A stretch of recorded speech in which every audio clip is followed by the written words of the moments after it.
इनमें कुछ अलग है इसलिए यहाँ पर हैं। यूपीएससी का अगर आप ऑफिशियल नोटिफिकेशन पढ़ेंगे, they have clearly mentioned that a well educated person should be able to answer the questions without any specialise study. So आपको एक स्पेशलाइज स्टडी नहीं चाहिए इस एग्जाम के लिए, you just need general awareness of the various issues. उस पर आपकी अंडरस्टैंडिंग क्लियर होनी चाहिए फर्स्टली।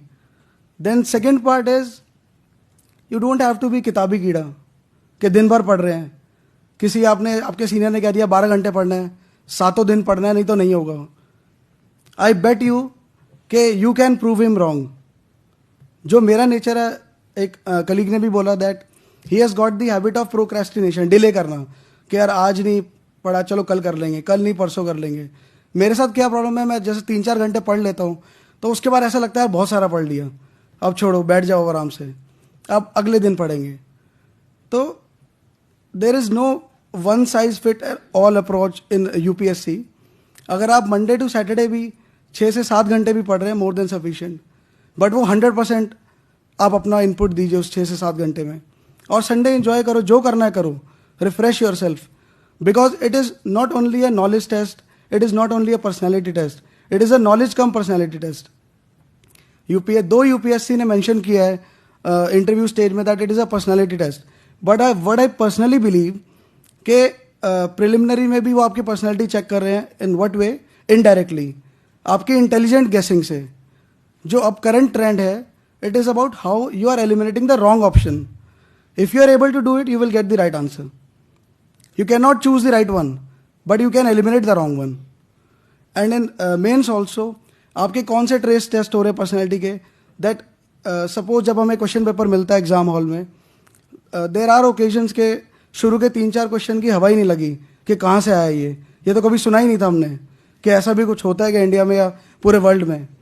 ऐसा बहुत बार होगा, हर बार होगा। जितने भी मेरे कलीग्स भी हैं जो दोबारा देंगे, आई एम नॉट गिविंग, मतलब मैंने इस बार प्री नहीं दिया ना, मैं दूंगा। I am more than happy with this rank. तो ऐसा लगेगा कि यार ये क्या क्वेश्चन आ गया। हमने स्पेक्ट्रम पढ़ी, बिपिन चंद्रा पढ़ी, लक्ष्मीकांत पता नहीं क्या क्या पढ़ डाला सीनियर से पूछ के या अपने टीचर से पूछ के, लेकिन कहीं मेंशन नहीं था ये तो वहाँ आपकी टेस्ट हो रही है कि how you are able to handle the pressure. मैंने वो भी एक क्वेश्चन आया था, I would like to share it with you all. McBride commission paper 2 में जीएस के ऑफ यूनेस्को पूछा था यूपीएससी ने। It was 20th question. तो पहले 19 लिख लिए, जो थोड़ा बहुत आता था लिख दिया सब में, and I was left with 5 minutes.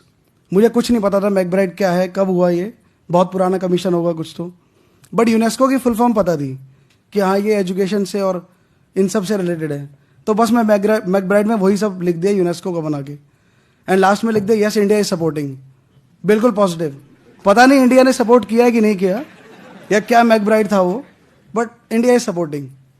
सो मुझे पता है उन्होंने, जिसने भी चेक किया होगा 0 दिया होगा 100%। बट एक आपका वो आप एक एटीट्यूड डेवलप कर रहे हो कि यार किसी भी क्वेश्चन से घबराना नहीं है हमें, बिकॉज डरने की इस एग्जाम में कोई ज़रूरत ही नहीं है ना। आज नहीं हो रहा, कोई बात नहीं, कल होगा। इसमें बहुत टाइम ऐसा आएगा जब आपको लगेगा कि यार आई एम फ्रस्ट्रेटेड। मतलब मेरे कलीग्स जैसे वसंत और मैं एक ही बैच के हैं, 2007 बैच के हैं बीजे से। सो हमारे कलीग्स एमडी कर रहे हैं, मतलब रेजिडेंट है बीजे में, इंडिया में कहीं पे भी, 1-2 की हो भी गई है। तो वो हमसे पूछते थे यार कब होगा तेरा यूपीएससी क्लियर। रांझना मूवी में डायलॉग भी है ना कि इश्क नहीं हो गया साला यूपीएससी हो गया, क्लियर ही नहीं हो रहा है, ठीक है। तो they used to ask me seriously कि यार कब होगा भाई, कब निकलेगा तेरा एग्जाम, मतलब तू इससे अच्छा पीजी कर ले। ऐसे टाइम्स आएंगे, ऐसे कमेंट्स भी मिलेंगे आपको। बट उस समय एक चीज़ याद रखना कि आपने अपने किसी भी फ्रेंड के लिए ये लाइन नहीं चुनी है, आपने अपने लिए लाइन चुनी है, ठीक है। What matters is you. और सपोर्ट सिस्टम की भी बात हुई आज यहाँ पे, वो बहुत इंपॉर्टेंट है। लेकिन मैं उसमें एक छोटी सी बात जोड़ना चाहूँगा। सबसे बड़ा सपोर्ट सिस्टम आपके पेरेंट्स हैं।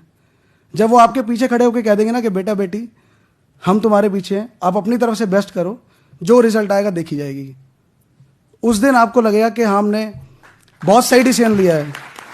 बिकॉज जब आपके मन से डर खत्म हो जाएगा ना रिजल्ट को लेके, फिर आप अपना इस एग्जाम में बेस्ट शॉट देंगे, और जब आप बेस्ट शॉट दे देंगे फिर कोई नहीं रोक पाएगा। मतलब मैं ये चीज़ करता था कि रात को सोने से पहले I used to say to myself that I will clear this exam and nobody can stop me, trust me, ये इट वर्क्स लाइक वंडर्स। आपके अंदर इतनी पॉजिटिविटी भर देगा ना ये लाइन, जब आप ये खुद को बोलोगे, किसी और को नहीं बोलना चिल्ला के माइक पे कि लोग फिर बाद में मजे लें आपके कि यार ये क्या बोला था तुमने, ठीक है, खुद को बोलना है।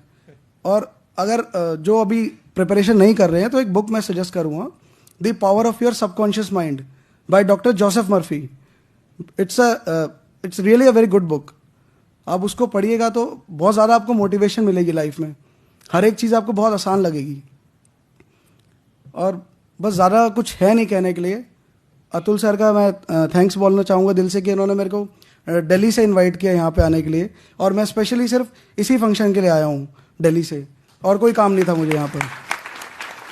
So thank you all for इतना आपने पेशेंस रखा कि मैं लास्ट कैंडिडेट हूँ बोलने के लिए, बट फिर भी सुन रहे हैं आप लोग, सो नहीं रहे हैं। तो thank you so much, best of luck. एक सचिन बोलला त्यावरून मला 2-3 गोष्टी आठवल्या. म्हणजे फरक काय आहे 193 326.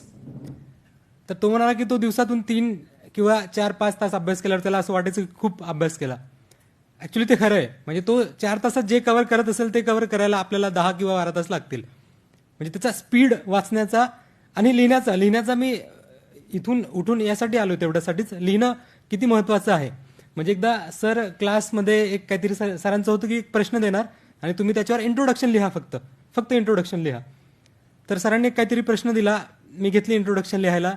मी पहिलीच ओळ माझी संपली नव्हती तोपर्यंत याचं इंट्रोडक्शन फिनिश. म्हणजे मी एक ओळ लिहित नाही तोपर्यंत याच्या 5 ओळी लिहून झाल्या होत्या. म्हणजे तुमचं लिहिण्याचं स्किल हे किती महत्वाचं आहे हे लक्षात घ्या. म्हणजे त्या गोष्टीवर एफर्ट्स घ्या. लिहिणं खूप महत्वाचं आहे आणि तुम्हीही तसा प्रयत्न केला तर कदाचित तुम्हाला तेवढं चांगलं आउटपुट मिळेल. थँक्यू.